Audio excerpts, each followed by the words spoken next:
Students, आज हम subject deal करेंगे पीडियाट्रिक और टॉपिक से डील करेंगे पोस्ट मैच्योरिटी। पोस्ट मैच्योरिटी मैं आपको पहले छोटा सा एक इंट्रो देना चाहूँगा पोस्ट मैच्योरिटी के बारे में। पोस्ट मैच्योरिटी एक ऐसी कंडीशन है जो कि मदर की जो ड्यूरिंग प्रेगनेंसी के टाइम पर जो जेस्टेशनल एज होती है, वो जेस्टेशनल एज, जैसे अगर कोई बेबी है वो 37 टू 42 वीक्स के बीच में अगर डिलीवर हो जाता है तो वो नॉर्मल कंडीशन है, ठीक है।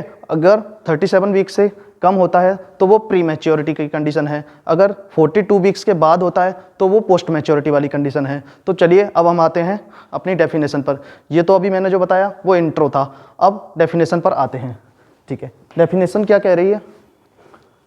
इन्फेंट्स बॉर्न आफ्टर 42 वीक्स, मतलब कोई भी इन्फेंट्स है वो आफ्टर 42 वीक्स ऑफ जेस्टेशन के बॉर्न हो रहा है, जन्म ले रहा है, या उसको हम बोलें तो मोर देन 294 डेज भी बोल सकते हैं। ये जो 42 वीक्स हैं उनको हम काउंट करके निकालते हैं तो वो 294 के आसपास ही आते हैं। अगर मोर देन 42 वीक्स है तो वो कंडीशन 294 डेज से ऊपर चली जाती है, ज़्यादा हो जाती है। तो मोर देन 294 डेज के बाद जो बच्चा डिलीवर होता है, बॉर्न होता है, जन्म लेता है, उस कंडीशन को हम पोस्ट मैच्योरिटी बोलते हैं। तो ये तो हमारी डेफिनेशन थी। अब हम इसके कॉजेस पर आते हैं कि इसकी इटियोलॉजी क्या है, इसके कारण क्या है, ये किसकी वजह से होता है, ठीक है। फर्स्ट कंडीशन है एनेन्सेफेली। एनेन्सेफेली एक ऐसी कंडीशन है जिसके अंदर जो बेबीज रहते हैं उनका जो क्रेनियल वॉल्ट रहता है, क्रेनियल वॉल्ट एब्सेंट रहता है, प्रेजेंट नहीं रहता है, ठीक है। उसकी वजह से हो सकता है। एक तो एनेन्सेफेली हो गया, एंड दूसरा कॉजेस इसका ट्राइसोमी 16 और 18। मतलब 16 और 18 मीन्स कि क्रोमोसोम के नंबर होते हैं ये 16 नंबर और 18 नंबर। अगर इन क्रोमोसोम की ट्राइसोमी हो जाए, जैसे ट्राइसोमी मीन्स जैसे मदर का जो क्रोमोसोम होता है वो X होता है, फादर का Y होता है। अगर मदर वाला क्रोमोसोम एक बढ़ जाए या एक फादर वाला बढ़ जाए तो दो जो क्रोमोसोम थे उसकी जगह 3 क्रोमोसोम हो गए, तो उसका मतलब होता है ट्राइसोमी। तो या तो 16 नंबर की ट्राइसोमी हो जाए या 18 नंबर क्रोमोसोम की ट्राइसोमी हो जाए, तो ये कंडीशन देखने को मिल सकती है पोस्ट मैच्योरिटी। 18 नंबर की ट्राइसोमी होने से एक डिसऑर्डर और होता है जिसे हम एडवर्ड सिंड्रोम बोलते हैं, वो अदर देन टॉपिक है, इस टॉपिक से अलग है, ठीक है। दूसरा जो सिंड्रोम है वो सिकल सिंड्रोम है। ये भी एक सिकल सिंड्रोम भी एक ऐसी कंडीशन है जो भी बर्थ डिफेक्ट के वजह से हो सकती है, इसके वजह से भी हो सकता है, ठीक है। और दूसरा है कंजेनाइटल एनोमलीज। कंजेनाइटल एनोमलीज मतलब जो बेबी है उसके कंजेनाइटली कोई जैसे कोई डिफेक्ट है, लाइक कोई हार्ट डिसीज हो गई, कोई फिनाइल कीटोनूरिया हो गया, या क्लेफ्ट लिप या क्लेफ्ट पैलेट हो गया।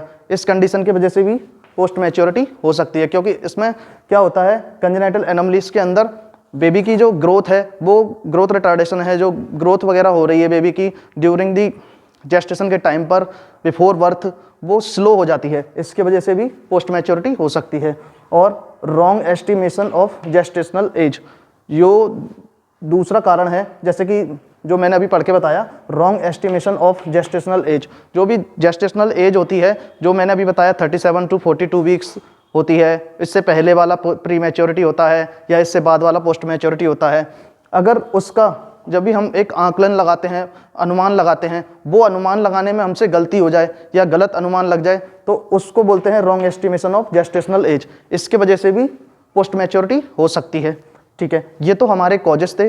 अब हमने अपने कॉजेस कंप्लीट कर लिए हैं। उसके बाद हम आते हैं क्लिनिकल फीचर्स पर, ठीक है। क्लिनिकल फीचर्स बोल दें या साइन एंड सिम्टम्स बोल दें, कुछ भी है, एक ही बात है, ठीक है। क्लिनिकल फीचर्स में हम जैसे सबसे फर्स्ट आ रहा है absence of lanugo due to the post maturity. Post maturity की वजह से ये लेनुगो वर्ड मीन्स एक स्कैपुला वाले रीजन पर, शोल्डर के नीचे एक स्कैपुला वाला रीजन रहता है बेबी के, वहाँ पर क्या रहता है, फाइन हेयर प्रेजेंट रहते हैं। मतलब कुछ छोटे छोटे टाइप के थोड़े दिखने वाले हेयर प्रेजेंट रहते हैं। उन हेयर की एब्सेंस हो जाएगी पोस्ट मैच्योरिटी की वजह से, तो वो हेयर प्रेजेंट नहीं रहेंगे। दूसरा क्लिनिकल फीचर्स क्या है, डिक्रीज और एब्सेंट ऑफ बर्निक्स कैसियोसा।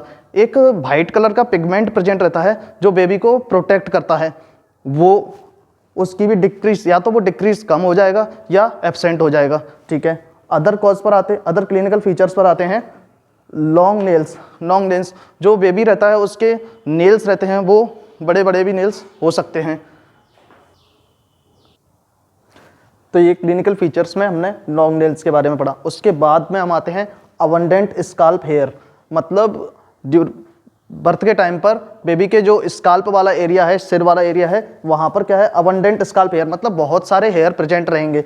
ठीक है, ये तो हो गए हमने 4 कारण। उसके बाद में हम आते हैं दूसरा क्लिनिकल फीचर्स पर, डिस्क्वामेटेड ऑफ स्किन। डिस्क्वामेटेड ऑफ स्किन एक ऐसी कंडीशन है जैसे सर्दियों में लाइक हमारे हाथ वगैरह फट जाते हैं ना, तो जो सर्दियों में स्किन थोड़ी सी फटने लगती है, उस कंडीशन को डिस्क्वामेटेड ऑफ स्किन बोलते हैं। Due to the post maturity desquamated of skin भी हो सकती है। ठीक है, ये तो हमारे क्लिनिकल फीचर्स थे जिनमें हमने एब्सेंस ऑफ लेनुगो, डिक्रीज और एब्सेंट बर्निक्स कैसियोसा के बारे में पढ़ा, और लॉन्ग नेल्स के बारे में बताया, और एबेंडेंट स्काल्प हेयर के बारे में बताया, और डिस्क्वामेटेड ऑफ स्किन के बारे में बताया। इसके बाद हम clinical problems of post maturity, जो पोस्ट मैच्योरिटी होती है उसके वजह से क्या क्या क्लिनिकल प्रॉब्लम्स आती हैं, अब उसके बारे में पढ़ते हैं। ठीक है, जैसे perinatal asphyxia. Perinatal means birth के टाइम पर या बर्थ हो गई है उस टाइम पर एस्फेक्सिया, मतलब ऑक्सीजन की कमी होती है बच्चे के अंदर, सफोकेशन सा फील होगा उसको, या डिस्निया बोल सकते हैं, ये प्रेजेंट रहता है बच्चे के अंदर, पेरीनेटल एस्फेक्सिया। और कंजेनाइटल मालफॉर्मेशन, मतलब कोई कंजेनाइटली कोई डिफेक्ट पैदा हो सकता है, कोई फिजिकल डिफॉर्मिटी पैदा हो सकती है, कोई भी फिजिकल डिफेक्ट पैदा हो सकता है due to the post maturity. And meconium aspiration. Meconium मतलब जो बच्चे का फर्स्ट स्टूल होता है, due to the post maturity की वजह से 42 वीक्स के बाद में बच्चा मेकोनियम को एस्पिरेट कर सकता है, मतलब जो उसका फर्स्ट स्टूल है उसको वो एस्पिरेट कर सकता है। एंड उसके वजह से हाइपोग्लाइसीमिया भी हो सकता है, बच्चे के अंदर ग्लूकोज की कमी भी हो सकती है, हाइपोकैल्सीमिया भी हो सकता है, कैल्शियम की भी कमी हो सकती है बेबी के अंदर, और पॉलीसाइथीमिया, मतलब जो हमारा ब्लड रहता है उसके अंदर हीमोग्लोबिन की कंसेंट्रेशन इंक्रीज हो जाती है due to the post maturity. तो ये तो हमारे clinical problems of post maturity थी, जिनमें हमने perinatal asphyxia, congenital malformation, meconium aspiration, hypoglycaemia और हाइपोकैल्सीमिया और पॉलीसाइथीमिया के बारे में पढ़ा। अब हम आते हैं अपने मैनेजमेंट के ऊपर। मैनेजमेंट, तो मैनेजमेंट में फर्स्ट पॉइंट बोलता है pregnancy should be monitored carefully.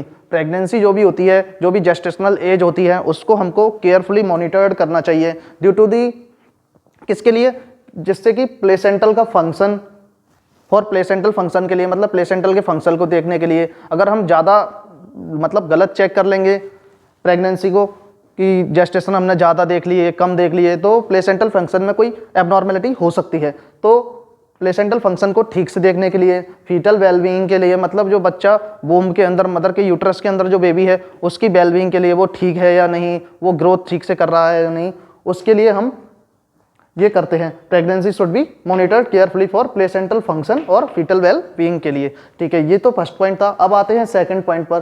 ठीक है, सेकंड पॉइंट बोलता है asphyxia should be managed promptly. अगर बच्चे के अंदर एस्फेक्सिया मतलब ऑक्सीजन की कमी है उसके अंदर, तो हमको प्रॉम्प्टली मतलब तत्पर, जितना जल्दी हो सके उसको मैनेज कर लेना चाहिए, वरना वो प्रॉब्लम खड़ी कर सकता है। ठीक है, तीसरा पॉइंट बोलता है oropharyngeal suction after delivery of head.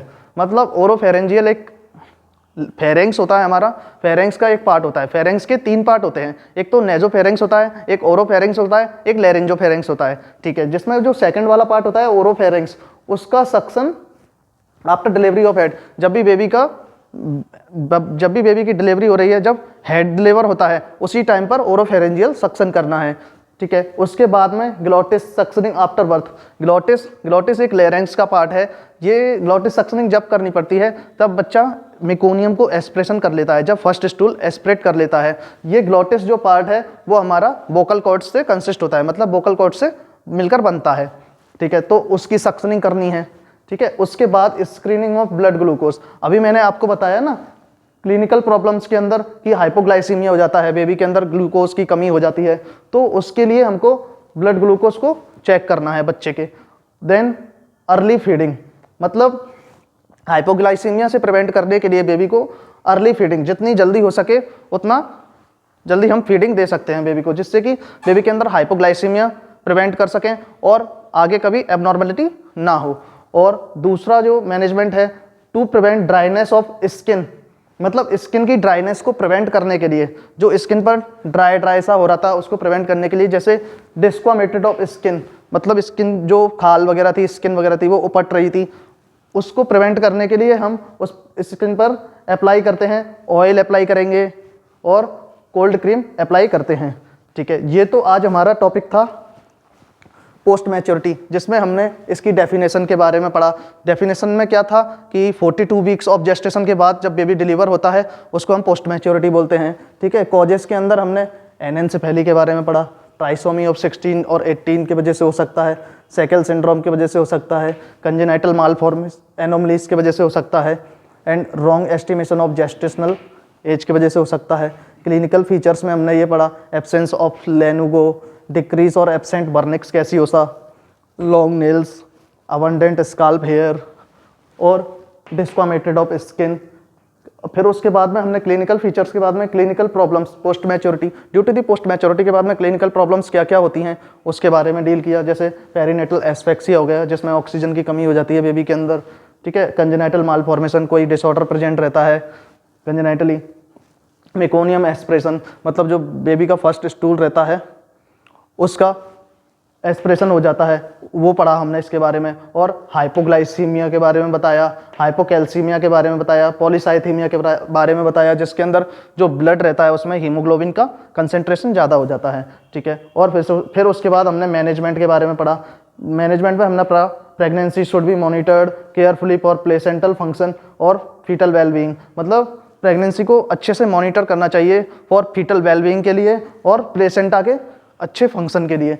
और हमने एस्फेक्सिया और हमने पढ़ा मैनेजमेंट के अंदर asphyxia should be managed promptly, जैसे ही बेबी के अंदर एस्फेक्सिया अगर प्रेजेंट है तो उसको हमें तत्पर देखना है, प्रॉम्प्टली उसका मैनेजमेंट करना है, मैनेज करना है उसको। ओरोफेरेंजियल सक्शन करना है, जैसे ही बेबी का हेड डिलीवर हो गया उसके बाद ओरोफेरेंजियल सक्शन करना है और ग्लोटिस की सक्शनिंग करना है। अगर मेकोनियम एस्पिरेशन है बेबी के अंदर तो ग्लोटिस की सक्शनिंग करना है। ठीक है, उसके बाद में हाइपोग्लाइसीमिया बेबी के अंदर प्रेजेंट है तो स्क्रीनिंग ऑफ ब्लड ग्लूकोज की स्क्रीनिंग करनी है एंड अर्ली फीडिंग देनी है बेबी को। और to prevent the dryness of skin to apply oil और cold cream. Dryness of skin की ड्राइनेस को प्रिवेंट करने के लिए उसमें कोल्ड क्रीम और ऑयल को अप्लाई करना है। तो आज ये हमारा टॉपिक था पोस्ट मैच्योरिटी।